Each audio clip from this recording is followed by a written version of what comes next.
Hello po mga kabayan, kamusta po kayo? Si Kamano po, inyong lingkod ay nagbabalik po muli.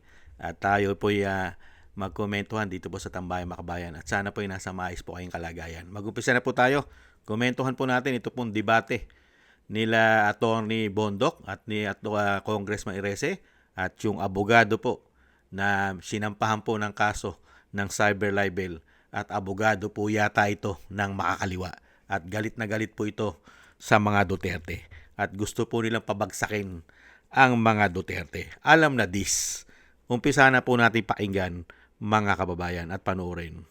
The trial of President Duterte is the majesty of international law at work. Hindi ito politika ni Marcos or politika ni Duterte. Ito ay politika ng taong bayan at ng crimes against humanity. Meron siyang ginawa, kailangan niyang panagutin. Hindi ibig sabihin hindi gumagana ang justice system sa Pilipinas. Lagi nilang sinasabi, the courts are functioning. And of course, yung ating Supreme Court justices, with all due respect, may dalawa sa kanila, sinasabi, the courts are functioning, we are able, etc. That is not what complementarity says. Complementarity says the state is unwilling or unable. It doesn't say courts. So even though courts might be functioning and are able, it doesn't mean that the prosecutorial arm and the law enforcement arm is willing or able. Because if that were true, bakit hindi nakasuhan si Duterte pagka alis pa lang niya sa upuan? Bakit fake yung mga police blotter? Bakit yung autopsy reports fake? So the justice system is more than just the courts. That Because is what, President Marcos enamelled him during that time. Nagkalaban na sila. Siya yan ang pihit ko.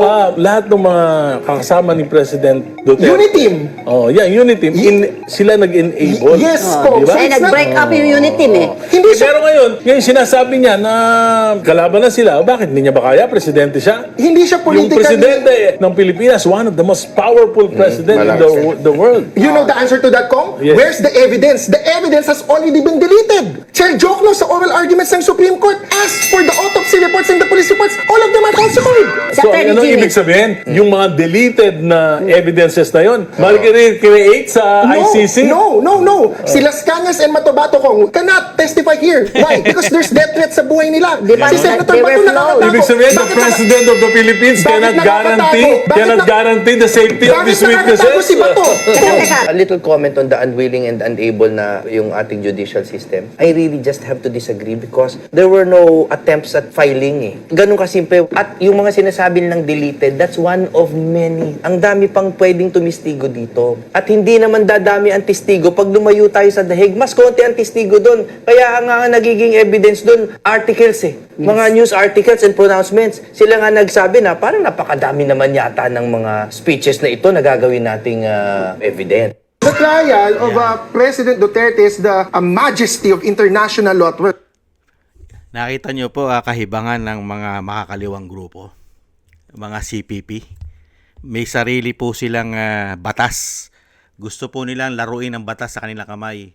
At pinangungunahan po nila ang ating judicial, ang ating saligang batas, ang ating Korte Suprema. Wala pa pong desisyon ng Korte Suprema kung meron pong jurisdiction sa atin ng ICC. At ang ICC ba ay makapangyarihan kaysa sa ating judicial. Hindi pa po nagdidesisyon ng Korte Suprema, pero pinangungunahan na po ni Palsis.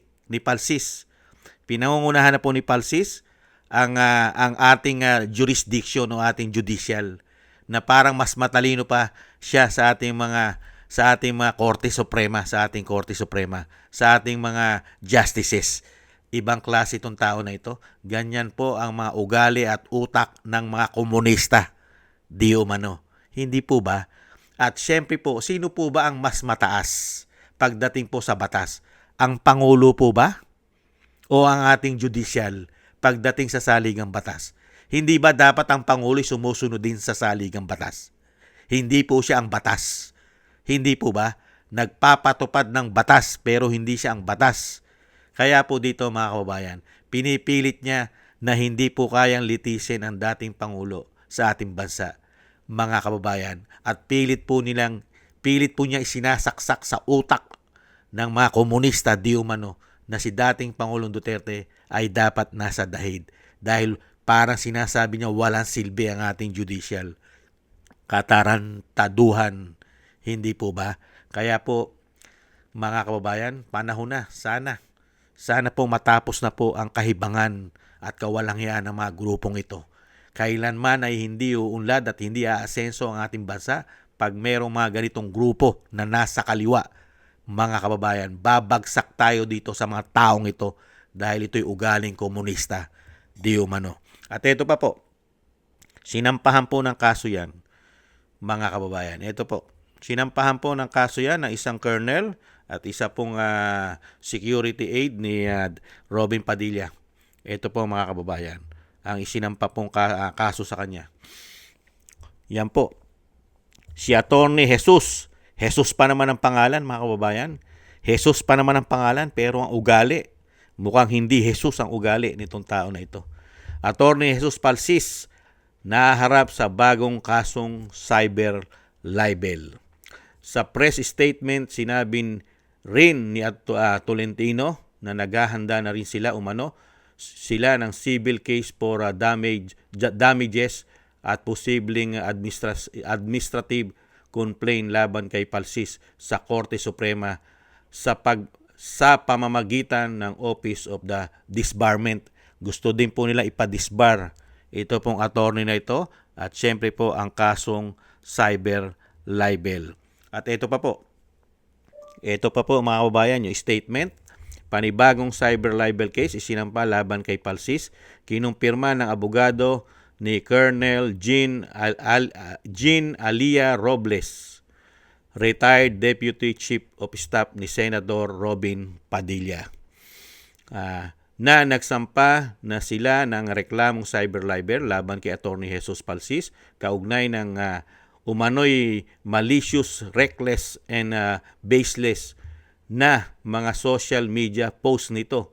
Sa inilabas na press statement ni Attorney Mark Tolentino, sinabi niyang inihain na ang kaso sa Office of the City Prosecutor ng Pasay City matapos umanong iugnay ni Palsis si Colonel Robles sa umano'y pagtulong sa pagtakas o pagtatago ni Senator Ronald Bato de la Rosa.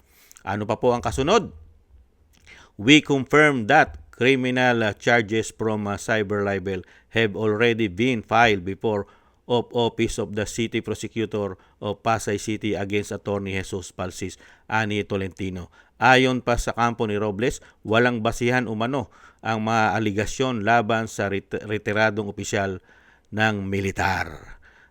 These accusations are false, fabricated. Totoo naman po mga kababayan. Grabe po magsalita itong si Palsis. Kaya po itong si retired si Colonel, ito pong si Colonel Jean Alia Robles, dahil nga po siya ay ginawan po ng issue sa kanyo pong social media at talagang pinagbibintangan po siya na siya po ay tumulong daw sa pagtakas ni Senator Bato. Kaya po siya sinampahan ng cyber libel at plano rin po nilang i-disbar itong si Jesus Palsis, mga kababayan. Dapat lang po, grabe po yung grupo na yan. Grupo po yan ng CPP. Kagrupo po yan, di umano, nila Redon, Makabayan Black at ng mga salot na mahigit 50 years na po sa ating bansa. Dapat lang po yan. Yan po ang mga kasamang naghahari po sa ating lipunan ngayon. Yan po ang kinuha po nilang enforcement. Magkakaalyado na po ngayon. Kaya napagkikita na po natin ang puwersa po ng makakaliwa sa ating bansa. Gamit na gamit po ng gobyerno ngayon sila para po sa pagpabagsak din sa pamilya Duterte at mga kaalyado nito. May araw din po sila. Hindi naman po lahat ng panahon ay kanila. Bilog po ang mundo. Bilog po ang gulong. Iikot at iikot po yan. Sa pag-ikot po ng gulong at sila po inalagay sa ilalim, sa palagay po natin, mabubuwag na po at makukulong pa ang mga hayop na yan. Di umano. Maraming salamat po sa nagusto po ng ating Tambayang Makabayan sa YouTube at TikTok. At ganun din po sa ating mga subscribers at patuloy po nagsusubscribe. At sa mga nagko-comment, like, share, and subscribe. Thank you po sa inyo. Mabuhay po kayo. Shoutout po sa inyo lahat. At shoutout din po sa mga nagbibigay po ng tulong at biyaya. Shoutout po kay Eric Hershaw from Canada. Baby Roman at Ate Isa from Cagayan Valley. Jem Aris from United Arab Emirates. Ako si Phil Am. Gay at Shena. Mary Natividad Blinden from Netherlands. Tatay Nick from Toronto, Canada. Mila Yi, Felipe Shapno from Texas, USA, Rolando Timbol from Alberta, Canada, Ma'am LB Sermani from North Miami, Florida, USA, Melchorita Espinosa from Orlando, Florida, USA, Arthur Estraniero from USA, Randy Crispino from Pasig, Mika Ligaspi, Tessie Mantilla from Kuwait, Frank Zamora from California, USA, Romulo Di Vinagracia from Bacolod City. Thank you po sa inyo. Ingat-ingat po kayo sa inyo pong mapagawa at God bless po sa inyong lahat. Ingat-ingat po tayo mga kabayan at konting tiis lang po. Tiis-tiis lang po tayo at may pag-asa pa po ang ating bansa. Hindi naman po ito ipag-aadya ng Panginoon na tuluyan pong sakupin po ng mga masasamang tao, masasamang politiko ang ating bansa. Hindi naman po ipag-aadya yan. Maraming salamat po. Bye-bye.